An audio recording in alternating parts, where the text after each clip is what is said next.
Assalamualaikum warahmatullahi wabarakatuh. Selamat malam teman-teman. Perkenalkan, nama saya Dania Soma, NIM 331220151. Nah, saya di sini akan menjelaskan materi topik mengenai jurnalisme berkualitas di era transformasi digital. Nah, apakah jurnalisme berkualitas masih relevan di era digital sekarang? Jurnalisme berkualitas tetap relevan di era digital meskipun menghadapi tantangan signifikan. Kemajuan teknologi kemungkinan jurnalis untuk meningkatkan akurasi yang transparansi melalui jurnalis data dan verifikasi fakta. Namun, tekanan untuk menghasilkan konten cepat sering mengaburkan prinsip-prinsip jurnalistik, menciptakan kekhawatiran tentang kualitas berita.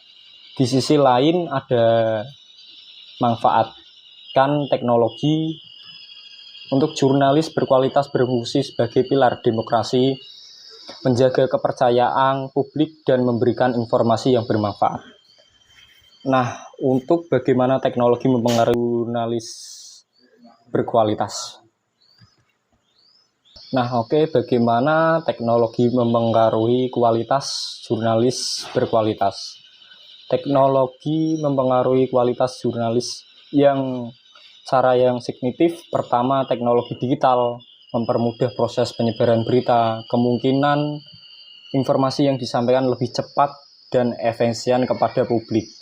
Yang kedua, keterlibatan membaca meningkatkan kemungkinan interaksi langsung antara jurnalis atau audiens. Namun, tantangan muncul dari risiko penyebaran berita hoax yang dapat merusak kepercayaan publik.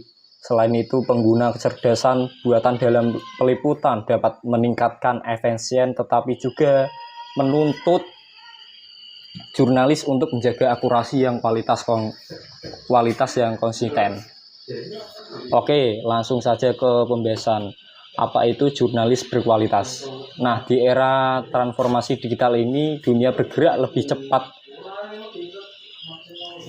dari sebelumnya. Informasi mengalir tanpa henti, melintas batas waktu dan ruang. Namun di tengah banjir informasi ini, muncul pertanyaan penting. Transformasi digital telah mengubah wajah jurnalis.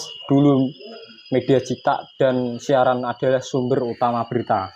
Kini media sosial dan platform digital mendominasi, kecepatan menjadi prioritas, tetapi di sisi lain muncul tantangan baru seperti berita palsu, manipulasi informasi, dan krisis kepercayaan. Nah, untuk perbedaan antara berita tidak berkualitas dan jurnalisme berkualitas. Perbedaan antara berita yang tidak berkualitas dan jurnalisme berkualitas dan berita tidak berkualitas memiliki perbedaan mendasar. Berita ini seringkali mengabaikan verifikasi, menggunakan sumber yang tidak jelas, dan cenderung sensasional untuk menarik perhatian, sehingga berpotensi menyebarkan informasi salah satu hoax. Sebaliknya, jurnalis berkualitas berpegang pada prinsip akurasi. Nah, seperti etika dan transparansi.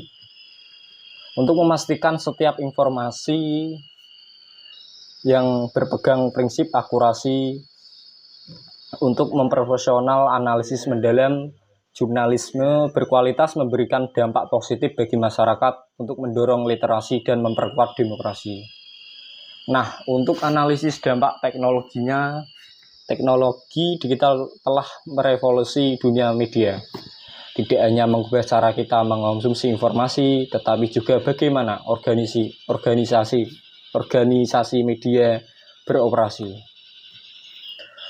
Untuk menyajikan berita yang menjalankan bisnis mereka, teknologi digital telah membawa perubahan besar dalam dunia media.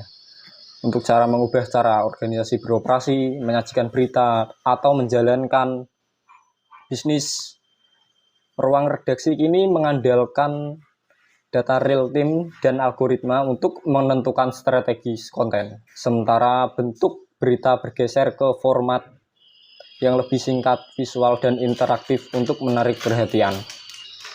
Namun, kemajuan ini juga memunculkan tantangan seperti penyebaran berita yang tidak terverifikasi, menurunkan kualitas informasi, dan praktik clickbait yang sering mengorbankan integrasi jurnalistik. Di tengah dinamika ini, perpaduan antara teknologi dan etika menjadi kunci menjaga relevasi dan kualitas jurnalis di era digital ini. Nah, untuk kasus nyatanya berita yang tidak terverifikasi. Pada tahun 2022, sebuah video viral di media sosial menunjukkan kecelakaan truk besar yang menabrak beberapa kendaraan di jalan tol. Banyak narasi menyebut bahwa kejadian tersebut menjadi di Indonesia, lengkap dengan klaim jumlah korban jiwa yang sangat tinggi. Faktanya, setelah ditelusuri oleh pihak berwenang dan media kredibel, video tersebut sebenarnya terjadi di luar negeri, yaitu di Pakistan. Narasi yang menyebutkan lokasi atau waktu jumlah korban di Indonesia ternyata tidak benar. Nah, untuk apa yang dilakukan jurnalis untuk menjaga kualitas dalam tekanan bisnis? Media sosial adalah platform yang memungkinkan penyebaran informasi dengan sangat cepat. Namun, seringkali informasi tersebut tidak melalui proses verifikasi yang memadai. Akibatnya, banyak berita yang beredar cenderung tidak akurasi atau bahkan menyesatkan. Karena sumbernya tidak jelas atau tidak dapat dipercaya. Di sisi lain, jurnalisme berkualitas memiliki standar yang lebih tinggi seperti verifikasi fakta, analisis mendalam, dan menyampaikan informasi yang berimbang. Meskipun prosesnya lebih lambat, laporan jurnalistik menawarkan keandalan dan konteks yang mendukung pemahaman masyarakat secara menyeluruh. Hal ini menjadikan jurnalisme sebagai pilar dalam menjaga integritas informasi di tengah derasnya arus berita dari sosial media. Apakah jurnalisme berkualitas bisa bertahan di era transformasi digital ini? Tentu jurnalisme berkualitas masih memiliki peluang besar untuk bertahan di era transformasi digital ini, meskipun menghadapi tantangan yang signifikan. Dengan kemampuan beradaptasi yang kuat, banyak organisasi media telah beralih ke platform online dan memanfaatkan teknologi canggih seperti analitik data dan kecerdasan buatan untuk meningkatkan efisiensi dan akurasi pelaporan mereka. Di tengah maraknya berita palsu dan misinformasi, jurnalisme dan kredibel dan terpercaya menjadi semakin berharga bagi masyarakat yang membutuhkan informasi tersebut. Selain itu, beberapa media telah menemukan model bisnis berkelanjutan seperti langganan berbayar dan donasi membantu yang dengan membantu mereka beroperasi dalam mengorbankan kualitas. Dengan kolaborasi tersebut antara jurnalis, organisasi media, dan masyarakat, jurnalisme masih bisa bertahan dan bahkan berkembang di era digital ini. Untuk mendorong penonton untuk menghargai berita yang berkualitas, jadilah konsumen berita yang bijak. Pilihlah berita yang berkualitas dari sumber terpercaya, dukung media yang kredibel, dan ajak teman serta keluarga untuk mengkritisi informasi agar terhindar dari misinformasi. Dengan menghargai dan mendukung jurnalisme berkualitas, kita kontribusi pada masa depan yang lebih baik dan informasi yang lebih akurat.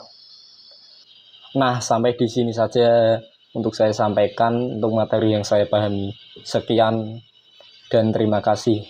Sampai jumpa. Bye.